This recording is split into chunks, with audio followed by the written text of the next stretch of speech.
Meurtre de Lola, sa famille a besoin du respect et de l'affection de la nation, estime Emmanuel Macron.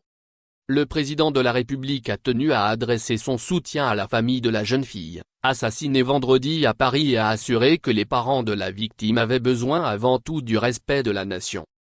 C'est la première fois qu'Emmanuel Macron évoque l'affaire Lola. Qu'est-ce qui nous touche tous? C'est l'atrocité de ce crime, a déclaré Emmanuel Macron en marge d'un Conseil européen à Bruxelles, consacré à la crise énergétique et à la guerre en Ukraine.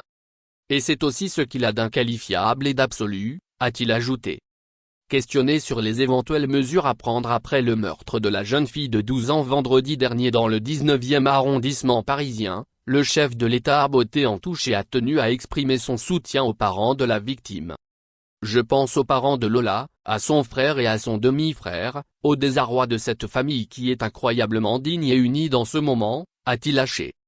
Et je pense qu'elle a d'abord et avant tout besoin du respect et de l'affection de la nation. Quand on est face au mal radical et qu'on fait l'expérience que c'est possible dans notre société, c'est ça qui est vertigineux, et je pense que tous les parents vivent dans leur chair ce que vivent les parents de Lola, a expliqué le président. Il appartient à la fois aux enquêteurs de donner la lumière et au gouvernement d'expliquer ce qui a été fait et ensuite de voir s'il y a des décisions à prendre qui s'en suivront, a également indiqué le chef de l'État.